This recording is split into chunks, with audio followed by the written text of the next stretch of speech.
जय हिंद दोस्तों। तो कैसे हो आप लोग? उम्मीद करते हैं आप लोग अच्छे होकर अच्छे से पढ़ाई कर रहे होते हैं। जैसे कि आप सभी को पता है हम लोग क्या पढ़ रहे हैं, हम लोग पढ़ रहे हैं कक्षा 10वीं की गणित विषय। उसमें क्या डिस्कस करें? उसमें डिस्कस करें हम लोग प्रश्नावली 5.1। क्या नाम है इसका? इसका नाम है समांतर श्रेणी। और समांतर श्रेणी डिस्कस करने के दौरान हम लोग कौन सा टॉपिक डिस्कस कर रहे थे? वो हम टॉपिक डिस्कस करें कि ये समांतर श्रेणी में है या नहीं, है ना। तो आपको यहाँ पे क्या देखना है कि पढ़ना है, कथन को, स्टेटमेंट को पढ़ना और बताना है कि क्या ये समांतर श्रेणी में है या नहीं। तो देखो, जैसे कि मैंने पहले ही चैप्टर से जो हम लोग अपना सीरीज बना के आ रहे हैं उसमें क्या करते हैं, जहां भी हमें वर्ड वाले क्वेश्चन, जहां भी कथन वाले क्वेश्चन होते हैं उसको ध्यानपूर्वक पढ़ते हैं और उस क्वेश्चन में जो जो बोला गया उसको हम लिखते चलते हैं। पहले एक बार कॉपी पर हम उसका मानचित्र बना लेंगे, फिर उसके बाद आराम से उसको सॉल्व करेंगे, है ना। जैसे कि क्वेश्चन देखो, बहुत आसान से क्वेश्चन है लेकिन अधिकतर बच्चे इसको गलती करते हैं, है ना। ध्यान दो, कहाँ गलती करते हैं ये समझना, है ना।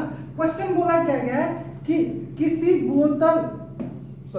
बेलन, बोतल में किसी बेलन, बोतल में बेलन जैसे होता है, मान एक बेलन बनाते हैं, ये हो गया बेलन, है ना। ये हो गया हमारे पास क्या? बेलन में उपस्थित हवा की मात्रा, इसमें कुछ हवा भरा हुआ है, दूसरा कलर से हवा भरा लेते हैं। मतलब ये वही वाला हो गया एग्जांपल आपका कि हम गाड़ी जैसे 4 व्हीलर जो भी हमारे 4 चक्का बढ़ाते हैं, तो जहां भी हवा भराने जाते हैं तो सिलेंडर टाइप का होता है। हवा भरने वाली जो मशीन तो सिलेंडर होता है, इसमें हवा भरा तो सिलेंडर आता है ना। तो उसमें उसी प्रकार का ये बोला हवा वाला मशीन जो है, इसमें से हवा हम निकालने वाला है ना। देखो तो क्या है, जबकि वायु निकालने वाला पंप, इसमें देखो वायु निकालने वाला पंप है, ये वायु निकालने वाला पंप मान लो, आप ऐसे मान लो वायु निकालने वाला ये पंप है ना, वायु निकालने वाला पंप है। प्रत्येक बार बेलन की शेष हवा, देखो यही सबसे इंपॉर्टेंट है, शेष हवा का 1/4 भाग निकालता है। मान लो इसमें एग्जांपल की मान लो पहली बार इसमें 100 लीटर हवा था। हमने क्या किया, पहली बार में इससे इसका 1/4 भाग निकाल लिया, यानी 100 का 1/4 भाग, है ना। यानी कितना हो जाएगा? सर 25, यहाँ क्या कितना बच गया सर? 75। दूसरी बार में क्या होगा सर? 75 है, उसका 1/4 भाग, यानी 75 माइनस 75 इंटू 1/4 घटा देंगे। एक ये तरीका आपको इसको मतलब टोटल इसमें कितना अमाउंट मान लो, 100 लीटर मान लो, उसको सॉल्व करो। एक ये तरीका आपको अमाउंट मान के अपने से मान ली कि हाँ इसमें 100 लीटर हवा है, ठीक है। दूसरा क्या तरीका है? एक्स वाला बताया था, क्योंकि अधिकतर जगह आप सोचोगे सर एक्स के मान एक्स के रूप में ही बता देते, तो एक्स के रूप में बता देते हैं। चलिए मान लेते हैं कि शुरू में इस बेलन के पास कितना हवा है? एक्स अमाउंट हवा या एक्स लीटर कुछ मान लो ऐसे, है ना। माना कि ऐसे कर लेते हैं, माना कि बेलन के पास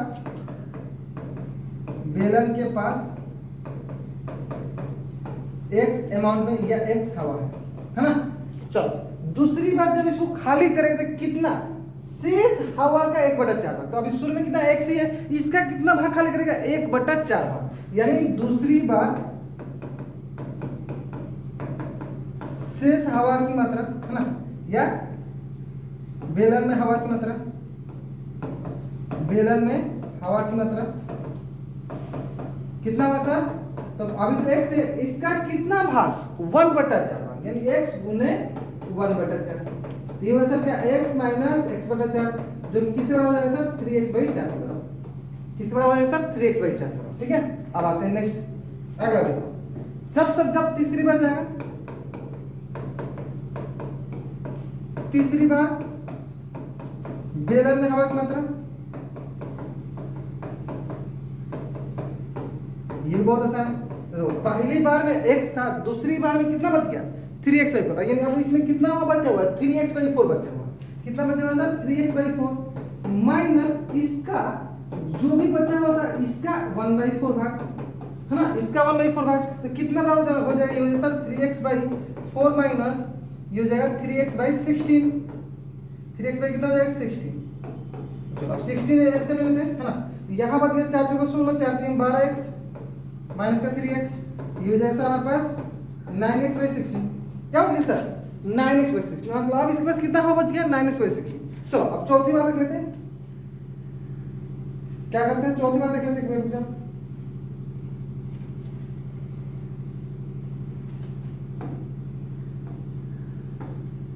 चौथी बार देख लेते हैं, है ना।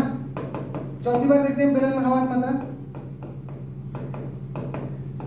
बेलन में हवा की मात्रा सेम। तो कितना बचा हुआ था? कितना बचा हुआ था सर? 9x/16 बचा हुआ था।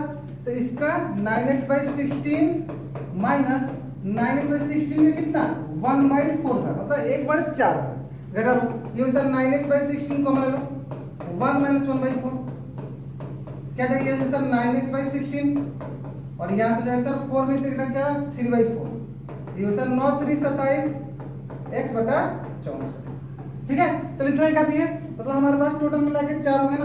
पहला में x बचा था, फिर क्या था 3x/4, फिर क्या 9x/16, फिर कितना आ गया 27/64। अब हम क्या करते हैं, हमारे पास 4 मिल गया है, 4 पद मिल गया, मतलब 4 वर्ग मिल गया। हम क्या करते हैं a1 a2 b1 a1 a2 a3 4 निकाल लेते हैं। उसमें हम क्या निकालेंगे, सार्वंतर निकालेंगे। सार्वंतर बराबर होता तो बोलेंगे कि वो एपी में, और सार्वंतर बराबर नहीं तो बोलेंगे एपी में नहीं है ना। चलिए इस प्रकार हम देखेंगे क्या क्या देख लिए कि सर हमारे पास जो पहला बार में था वो कितना लीटर था, मान लो x अमाउंट में था।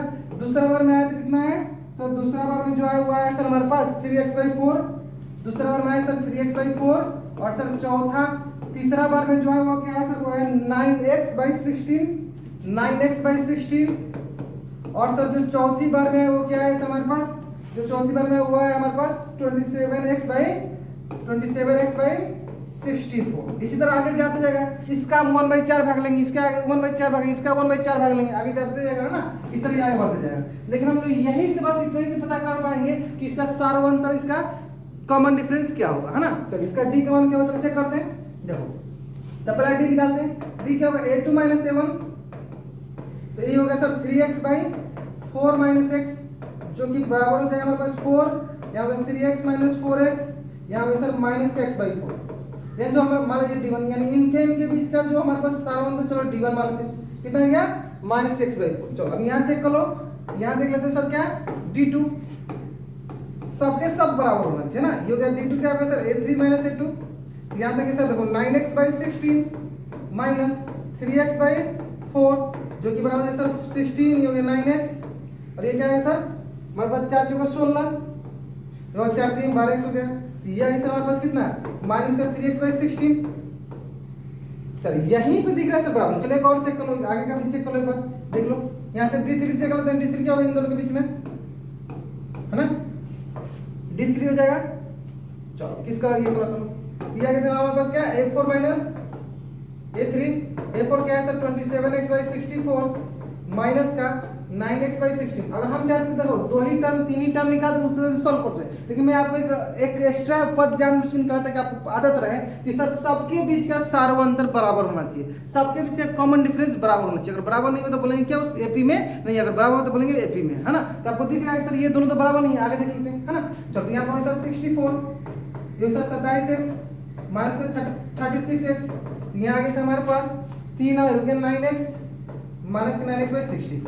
अब हमें बताओ क्या ये तीनों बराबर है, d1 d2 d3 बराबर नहीं सर। ये देखो a -x/4 minus 3x/16 minus के 9x/64, क्या ये दोनों तीनों बराबर है, बोलेंगे सर नहीं बराबर है। और हम सर जानते हैं d1 not equal to d2 not equal to d3, मतलब यहाँ पे सर सार्वंतर बराबर नहीं है, सार्वंतर बराबर नहीं है। यानी इसका मतलब क्या हुआ सर, इसका मतलब ये हुआ कि यह एपी में नहीं है, ये समांतर श्रेणी में नहीं है। इसका मतलब ये हुआ कि क्या हुआ सर, इसका मतलब ये समांतर श्रेणी में नहीं है, समांतर श्रेणी में नहीं है, एपी में नहीं है ना। ये पूछा ना, दूसरा जो हमारा स्टेटमेंट था एकदम सॉल्व हो गया। क्या क्या ये सूची से एपी में है, बोलेंगे एपी में नहीं है, क्योंकि इसका सर सार्वंतर बराबर नहीं आ रहा है। तो उम्मीद करते हैं आपको ये क्वेश्चन एकदम अच्छे से समझ में आ रहा होगा, है ना। कोई कहीं भी मत डाउट, मतलब किसी भी क्वेश्चन में डाउट हो जरूर जरूर जरूर आप कमेंट बॉक्स में बताइएगा, और शेयर करते रहिए ज़्यादा से ज़्यादा लोगों के बीच में, है ना। चलिए एक क्वेश्चन और कर लेते हैं, इसी से रिलेटेड क्वेश्चन है, बहुत अच्छा क्वेश्चन होगी। चलो देखो देखो क्या बोला है, ध्यान से पढ़ना, बहुत आसान सा क्वेश्चन। आप इसको लॉजिक से देखो, पहला चीज क्या है, एपी क्या है, लॉजिक क्या खेल है। अगर आप क्वेश्चन को पढ़ कर समझ जाओगे क्वेश्चन में कह क्या रहा है, तब आराम से बना लोगे, है ना। जैसे कह क्या रहा है, इसमें बोला है कि प्रत्येक मीटर की खुदाई पर, मतलब खुदाई करना है ना, एक कुआं खोद रहे हैं हम लोग कि आई लागत, जबकि प्रथम मीटर खुदाई की लागत 150 है। मतलब कोई कुआं खोद रहे हैं जिसमें जो हम प्रथम 1 मीटर जो हम खोद रहे हैं उसकी लागत जो है, प्रथम मीटर की लागत है, प्रथम मीटर खुदाई की लागत, खुदाई की लागत जो है कितनी है 150 रुपये। ये क्वेश्चन बहुत आसान है ना, 150 रुपये। उसके बाद प्रत्येक मीटर की खुदाई की लागत 50 रुपया बढ़ती जाती है ना। पहला मीटर हम खोदे थे कितना रुपये में खोदे, 150 रुपये में। दूसरा मीटर खोदेंगे कितना रुपये में, उससे कितना रुपये बढ़ा देंगे, 50 रुपये। सर पहले वाला क्वेश्चन जैसा हो गया, पहले में तो इसी तरह था ना कि पहला ट्रेवल मतलब किराया वाला था। पहला दूर हम गए टैक्सी से, पहला किलोमीटर तो हमने दिया 15 रुपया, फिर उसके बाद हमने 8 रुपये बढ़ाते गए, सेम उसी प्रकार से। यानी इसका मतलब सर दूसरा मीटर खुदाई की लागत क्या हो जाएगा, दूसरा मीटर खुदाई की लागत क्या हो जाएगा बता दीजिए। दूसरा मीटर खुदाई की लागत हो जाएगा सर हमारे पास 150 प्लस 50, कितना हो जाएगा सर, 200 है ना। फिर क्या होगा सर, रुपया 200 है ना, सिंपल है। फिर क्या होगा सर, तीसरा मीटर के लिए फिर इसमें क्या बढ़ा देंगे सर, तीसरा के लिए क्या लागत हो जाएगा सर 200 प्लस 50, कितना होगा इस प्रकार 250 है ना, कितना होगा सर 250। इस प्रकार हमारे पास क्या आएगा सर 150, 200, 250, 3 पद आ गए जो निकाल लेते हैं। यानी सर पहला जो हमारे पास आया वो था 150, पहला मीटर खुदाई कितना चार्ज है सर 150 रुपया।